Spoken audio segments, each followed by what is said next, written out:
वो लूका रचित सुसमाचार उसका 10 अध्याय उसके 38 पद से लेकर 42 पद तक इस भाग को लेते हुए इससे हम आज परमेश्वर के वचन से संदेश को सुनेंगे। लूका उसका 10 अध्याय उसके 38 पद से लेकर उसके 42 पद तक, और मैं आपके लिए कुछ वचनों को पढ़ूंगा भी।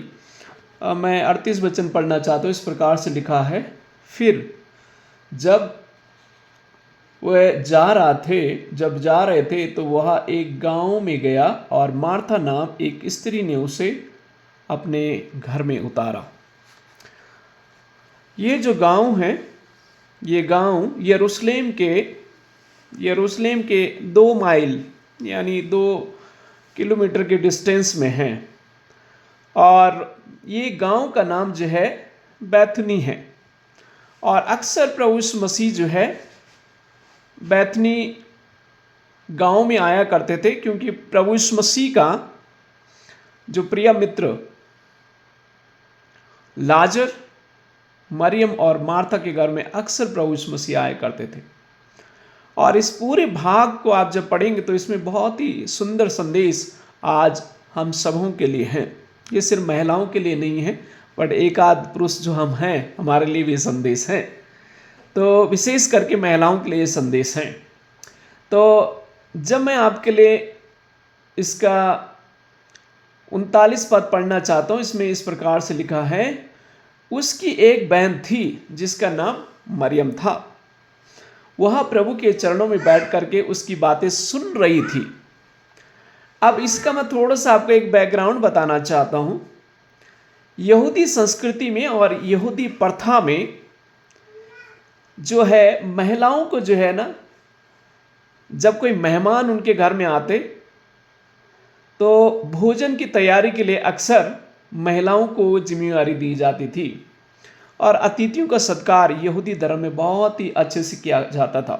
और स्पेशली जैसे प्रभु यीशु मसीह मरियम और मार्था के घर में आए थे, तो वहाँ की रीति रिवाज के अनुसार, संस्कृति और प्रथा के अनुसार मार्था जो है अपने रबी या अपने गुरु या परमेश्वर की सेवा टहल के लिए मेहमानबाजी या उनके लिए खाना तैयार कर रही थी। तो वहाँ के रीति रिवाज के अनुसार मार्था बहुत ही अच्छा कर रही थी। पर यहाँ पर जो है उसकी बहन जो मरियम है, वो प्रभु के चरणों में बैठ करके बातें सुन रही थी। तो वहाँ की प्रथा के अनुसार ये मौका सिर्फ पुरुषों को था, यानी पुरुष ही जो है गुरु के चरणों में बैठ करके सीख सकते हैं। महिलाओं को ये इजाज़त उनकी कल्चर में नहीं थी। पर इस घटना के द्वारा, इस कहानी से जो बहुत ही महत्वपूर्ण शिक्षा जो आज प्रभु यीशु मसीह हमें देना चाहते हैं, उसके बारे में कुछ बातों को आपके सामने रखूंगा। पहली बात जो इस कहानी से और इस घटना से प्रभु सिखाना चाहते थे, मरियम मार्था के जीवन से हमें जो सिखाना चाहते थे, वो पहली बात जो मैं आपके सामने रखना चाहता हूँ वचन 39 में है। इसमें इस प्रकार से फिर से मैं पढ़ना चाहता हूँ, उसकी एक बहन थी जिसका नाम मरियम था। वह प्रभु के चरणों में बैठ करके उसकी बातें सुन रही थी। तो पहली बात मरियम के जीवन से जो आप हमें सीख सकते हैं वो ये है, यीशु के चरणों में बैठने की प्राथमिकता। यानी मरियम जो है, हालांकि वहाँ के रीति रिवाज के अनुसार, वहाँ की प्रथा के अनुसार मरियम के लिए उचित नहीं था कि प्रभु के चरणों में बैठ करके वचन को सुने, बातों को सुने। पर फिर भी मरियम देखिए प्रभु यीशु मसीह के चरणों में बैठ करके उन्हें प्राथमिकता देती हैं। मरियम काम से अधिक प्रभु यीशु मसीह को प्राथमिकता देती हैं। और ये जहाँ आप मैं बाइबल में भी पढ़ते हैं, आदि में परमेश्वर ने आकाश और पृथ्वी की रचना की। जो आदि है, जो आरंभ है, फिर यूहन्ना में जब आप 1 अध्याय में आएंगे, लिखा है आदि में वचन था और वचन परमेश्वर के साथ और परमेश्वर ही वचन था। तो जब आप हमें परमेश्वर को पहला स्थान देते हैं, प्राथमिकता देते हैं, परमेश्वर उससे उनको महिमा मिलती है, उनको आदर मिलता है, उनको सम्मान मिलता है और परमेश्वर से प्रसन्न होता है। और यही मरियम ने यहाँ पर किया। मरियम ने पहला स्थान काम को न दे करके और चीज़ों को प्राथमिकता न दे करके यीशु के चरणों में बैठ गई और यीशु के चरणों में बैठ करके उसने जो है परमेश्वर के वचनों को पढ़ा, परमेश्वर के वचनों को सुना, परमेश्वर के बातों पर ज़्यादा ध्यान और मन लगाया। मेरी प्रिय बहनों, आज आप और मैं, हमारी बहुत सारी जिम्मेवारी बहनों की, स्पेशली हमारी बहनों की होती है, बहुत सारी जिम्मेवारी होती है। घरों में काम होता है, बच्चों के लिए तैयारी करना, पति के लिए तैयारी करना, घर का खाना बनाना, वस्त्र को धोना, खेती किसानी को देखना।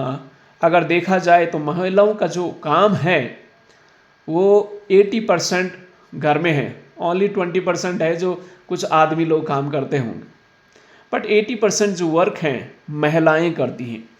तो इस काम के बावजूद जब आप इतने बिजी होते, इतना काम आपके जीवन में होता है, क्या मरियम के जीवन से आप में एक बात सीख सकते हैं कि मरियम ने उन चीज़ों को प्राथमिकता न दे करके पहली प्राथमिकता परमेश्वर को दी। यानी काम था मरियम को अपनी बहन मार्था के साथ 12 चेलों के लिए खाना बनाना, यीशु के लिए खाना बनाना, 13 लोगों के लिए खाना बनाना इतना आसान काम नहीं था। मरियम ने अकेला वो सब किया और मरियम चुपचाप बैठी हुई थी।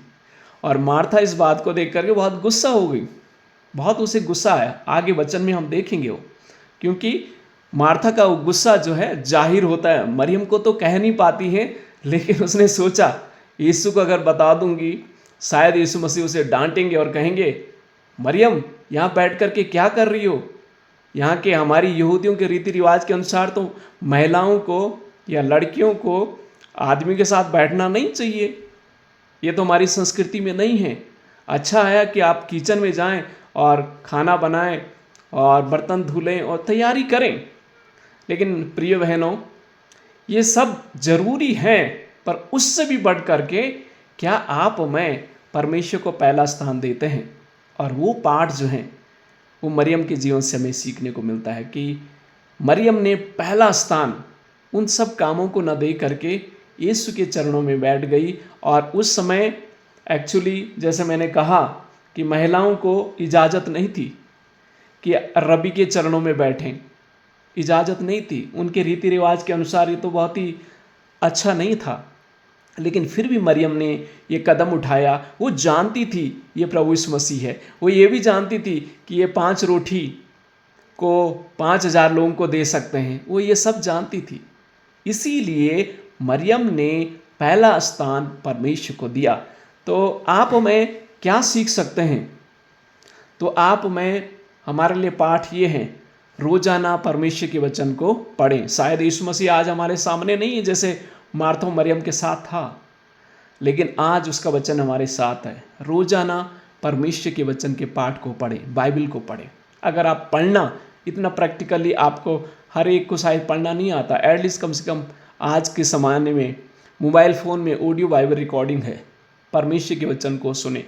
एटलीस्ट प्रैक्टिकली मैं आपको बताना चाहता हूँ, नीति वचन 1 अध्याय से लेकर 31 अध्याय हैं, यानी एक दिन में 1 अध्याय आप पढ़ सकते हैं या सुन सकते हैं। ये एक डिसिप्लिन अपने जीवन में बनाएं। दूसरी बात, आप क्या कर सकते हैं? प्रार्थना करें, प्रार्थना करें, सुबह उठते हुए प्रार्थना करें, सोने से पहले प्रार्थना करें, और दिन में जब आप काम भी करते हैं एक छोटी सी प्रार्थना जो प्रायोगिक रूप में आप कर सकते हैं। प्रभु यीशु मसीह परमेश्वर के पुत्र मुझ पापी पर दया करें। प्रभु यीशु मसीह परमेश्वर के पुत्र मेरे बच्चों पर दया करें। प्रभु यीशु मसीह परमेश्वर के पुत्र मेरे पति पर दया करें। प्रभु यीशु मसीह परमेश्वर के पुत्र मेरे घराने पर दया करें। प्रभु यीशु मसीह परमेश्वर के पुत्र मेरे काम पर दया करें। इस प्रकार की एक छोटी सी प्रार्थना आप जब भी काम भी कर रहे हैं फिर भी आप ये प्रार्थना कर सकते हैं, और परमेश्वर की उपस्थिति को आप अनुभव कर सकते हैं। तो अपने दिनचर्या में व्यस्त होने के बावजूद भी, जितने भी व्यस्त हो, आप ये छोटी सी प्रार्थना कर सकते हैं, या और भी आपकी प्रार्थना हो सकती है। तो पहली बात हमने मरियम के जीवन से सीखी कि यीशु के चरणों में बैठने की प्राथमिकता दे, पहला स्थान प्रभु यीशु मसीह को दे, परमेश्वर को दे। भले आप बिजी हैं, भले आपके पास बहुत सारी जिम्मेवारी और काम है, पहला स्थान परमेश्वर को दें। ये चीज़ हम मरियम के जीवन से सीख सकते हैं।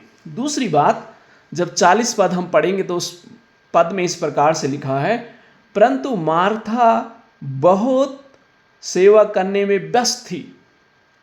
अब 40 वचन कहता है कि जो मार्था है वो काम में बहुत व्यस्त थी, बहुत ही बिजी थी, और उसका जो ध्यान है प्रभु यीशु मसीह के पास नहीं था। आप उसका ध्यान जो है उसके काम में था।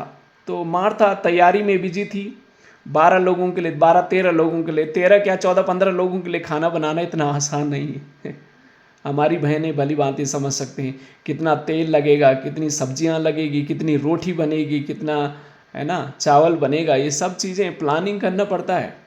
और मार्था ये सब प्लानिंग में लगी थी, सब व्यस्त में थी, इन सब कामों में चिंतित थी। अरे सलाद क्या होगा, क्या लाया जाए, रोटी कितनी एक आदमी को दी जाए, कितनी बनाई जाए, ये सब चीज़ों में व्यस्त थी। तो मार्था जो है लिखा है 40, परंतु मार्था बहुत सेवा करने में व्यस्त हो गई। मेरी प्रिय बहनों, कई बार आप और मैं जो है सेवा में हमारा ध्यान जो भटक जाता है, avoiding distraction in our service, जो आप और मैं सेवा करते हैं ना, उससे हमारे जो डिस्ट्रक्शन है, परमेश्वर के पास जो हमारा ध्यान आना चाहिए, कई बार ये भटक जाता है। क्यों? हम बहुत सारी चीज़ों में चिंतित हो जाते हैं, परेशान हो जाते हैं, बहुत सारी चीज़ों का हम सोच विचार करने लग जाते हैं कि क्या होगा, क्या पता नहीं कम ना हो जाए रोटियां, न जाने सब्जियां कम हो जाए, न जाने चिकन कम हो जाए, मालूम नहीं कैसे कैसे होगा, पता नहीं। मरियम देखो बैठी हुई, इसको कोई भी चिंता नहीं, चुपचाप बैठी यीशु के चरणों में, इसको कोई भी मतलब नहीं किसी चीज़ से। मार्था एक्चुअली उसको टेंशन में थी, इतने लोगों की टेंशन उसके सर में घूम रही थी। 14, 15, 20 लोग होंगे। यीशु मसीह के साथ 12 शिष्य तो थी, एक यीशु 13 थे, फिर मरियम भी थी, और फिर मार्था स्वयं भी थी, फिर लाजर भी था। तो कम से कम ये लोग जो है 18-20 के करीब लोग थे। तो 18-20 लोगों के लिए सब चिंता उसके माइंड में थी। 18-20 लोग उसके सर के ऊपर मंडरा रहे थे, वो चिंतित थी, सोच रही थी कि यह सब चीज़ कैसे होगा। उसका ध्यान आराधना की वजह से इन सब चीज़ों में केंद्रित था, और उसका जो मन है विचलित था और भयभीत थी। और परमेश्वर जो अच्छी अच्छी बातें प्रभु यीशु मसीह वहाँ पर कह रहे होंगे, वो सुन नहीं पा रही थी उन बातों को, क्योंकि उसका ध्यान जो है इन चीज़ों में खोया हुआ था। कई बार मेरी प्रिय बहनों, आप मैं चर्च में आ जाते हैं, लेकिन हमारा ध्यान रहता है कि कपड़े भी धुलने हैं, मेहमानों के लिए खाना भी बनाना है, गाय के लिए घास भी काटना है, और जंगल में घास भी काटना है, खेती बाड़ी का भी ध्यान देना। ये सब चीज़ें हमारे सर के ऊपर मंडराती हैं। ये डिस्ट्रक्शन है जो हमें परमेश्वर की उपस्थिति से, उसकी वाणी और उसके वचन से दूर करती है। क्या आप और मैं आज मार्था के समान इन सब चीज़ों की चिंताओं में हैं? शायद आज कुछ बहनें हमारी जो बैठी होंगी सोच रही होंगी कि अभी खाना भी बनाना है, या अगर बना भी लिया होगा तो बर्तन भी धुलने हैं, कल की प्लानिंग भी चल रही होंगी मनों में। तो कई बार हमारा मन जो है इन सब चीज़ों में चला जाता है। लेकिन परमेश्वर के वचन से आज हमें सीखने को मिलता है कि इन सब चीज़ों में ज़्यादा ध्यान ना दें। ये जाने कि प्रभु यीशु मसीह सब चीज़ों की चिंता करने वाला परमेश्वर है। वो तो मनों को जांचने वाला परमेश्वर है, जो 5 रोटी 5,000 लोगों को खिला सकता है। उसके लिए कोई भी किसी भी बात की चिंता करने की आवश्यकता नहीं। वो महान परमेश्वर है, वो सर्वशक्तिमान परमेश्वर है, वो अद्भुत परमेश्वर है, जो जल को दाखरस में बदल सकता है। उसके लिए कोई भी काम अनहोना नहीं है। तो मेरे प्रिय बहनों, हमारे लिए उत्साह का कारण यही है, जब हम अपने घर की काम करते हैं तो ज़रूरी है घर का काम। मैं ये नहीं कह रहा हूँ कि मार्था ने गलत किया, नहीं, मार्था ने जो कर रही थी वो बहुत ही अच्छा कर रही थी।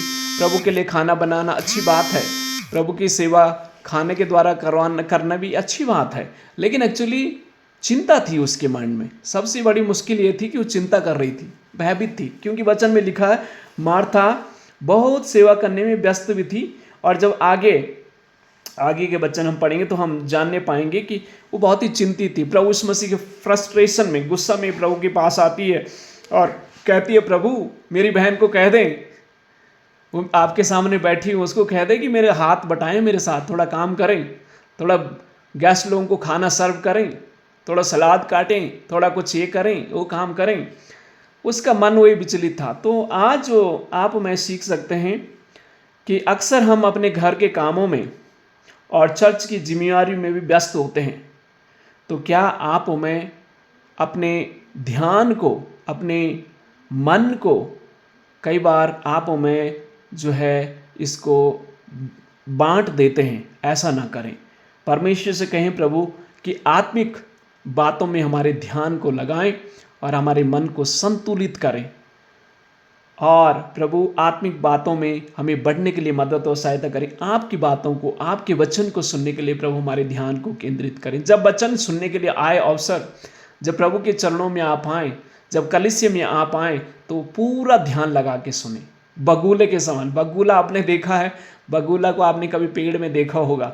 बगुला बड़ी ध्यान से, ध्यान लगा के बैठा रहता है कि कब क्या कुछ होने वाला है।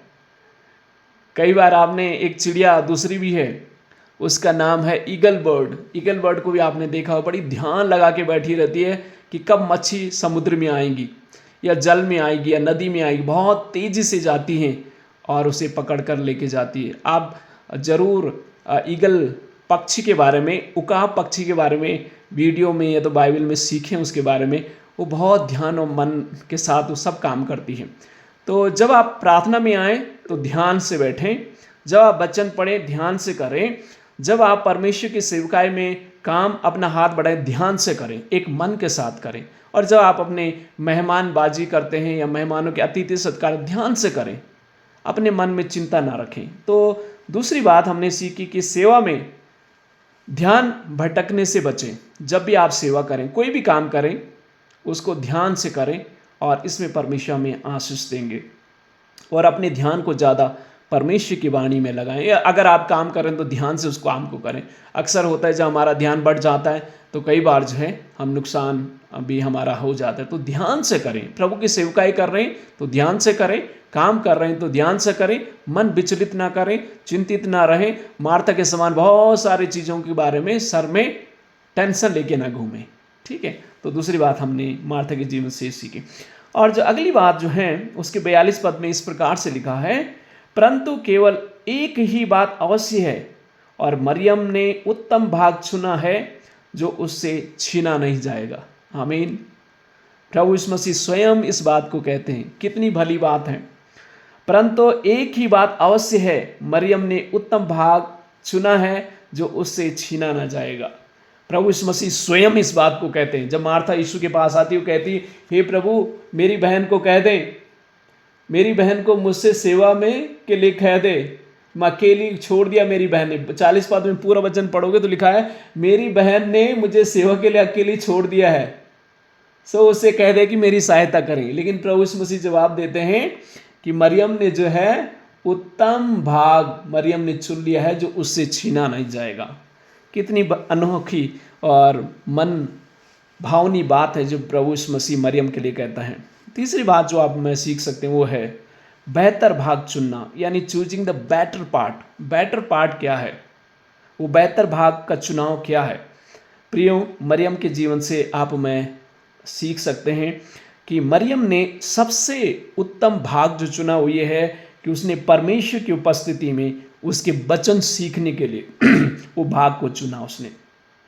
उसने बुद्धिमानी से निर्णय लिया, उसने समझ के साथ निर्णय लिया।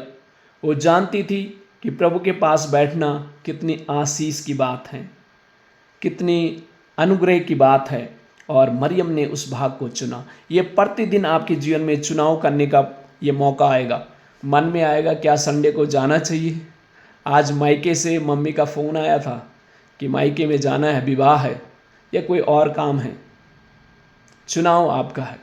प्रभु की उपस्थिति में जाने के लिए चुनाव आपको प्रतिदिन करना होगा। कई बार सहेली कहेंगी चलो बाज़ार में आजकल मेले लगे हुए हैं, चलो घूम के आते हैं, संडे का दिन है, छुट्टी का दिन है, चलो घूम के आएँ। ये निर्णय आपका है कि आप चर्च में जाएंगे, बाज़ार में घूमने के लिए जाएंगे। ये चुनाव आपका। ये चुनाव जो है प्रतिदिन आपको करना पड़ेगा। उसी दिन जब संडे के दिन बहुत ही अर्जेंट काम आ जाता है बहुत ही अर्जेंट आ जाएगा, उसी दिन काम आएगा। चुनाव आपका है, क्या आप परमेश्वर के भवन में आएंगे या आप जो है अपने उन चीज़ों में चले जाएंगे। चुनाव आपका। कई बार मीटिंग होती हैं, इम्पोर्टेंट मीटिंग होती है, कभी चर्च में होती है, कभी और जगह होती है, उसी दिन हमारा बहुत ही अर्जेंट काम आ जाता है। ये चुनाव हमें प्रतिदिन हमारे जीवन में करना पड़ता है। और मरियम ने वो चुनाव उत्तम रीति से लिया और बुद्धिमानी के साथ लिया कि मैं तो जो परमेश्वर की उपस्थिति में बैठूंगी और सीखूंगी और अपने समय को बुद्धिमानी के साथ इस्तेमाल करूंगी। यह निर्णय मरियम ने लिया और इसीलिए प्रभु यीशु मसीह कहता है कि मरियम ने जो है बहुत ही उत्तम भाग चुना है। यह बेहतर चुनाव मरियम ने किया है। तो प्रिय बहनों, हमारे जीवन में दैनिक निर्णय लेने का अवसर परमेश्वर हमें देगा। तो ये आपके ऊपर है कि आप यीशु से दूर जाने के लिए अपने मन को छोड़ देते हैं या प्रभु यीशु मसीह के संगति में आने के लिए, उसकी आराधना करने के लिए और उसके लोगों की संगति में बैठने के लिए आप प्रतिदिन आपको निर्णय लेने का अवसर मिलेगा। और मैं सोचता हूँ कि ये जो निर्णय आप लोगों ने लिया है, ये बहुत ही उत्तम निर्णय है कि एटलीस्ट आप गूगल मीट के माध्यम से परमेश्वर के वचन को सुन पा रहे हैं, संगति में रह पा रहे हैं। और बहनें जब फेसबुक में, इंस्टाग्राम में, यूट्यूब में और घर में टीवी सीरियल में, बहू और सास के सीरियल में और पिक्चरों में अपना समय बर्बाद कर रहे हैं, आप लोग परमेश्वर के वचन को सुन रहे हैं, तो ये अच्छा निर्णय आपने लिया है। तो परमेश्वर आप लोगों को भी आशीष दे और मरियम के समान आप और मैं अच्छा चुनाव करने वाले हों। तो हमने 3 बातें सीखी। पहली बात मैंने आपको कहा, यीशु के चरणों में बैठने की प्राथमिकता लें मरियम के समान। दूसरी बात, सेवा में ध्यान को न भटकाएं, मार्था के समान अपने ध्यान को न भटकाएं। चिंतित ना रहें, संतुलन रखें जीवन में। परमेश्वर सब चीज़ का प्रोवाइडर है, सारी चिंता उसके हाथों में सौंप दें, वही आपका ध्यान रखेगा। तीसरी बात हमने सीखी, बेहतर भाग चुनाव करें जैसे मरियम ने किया।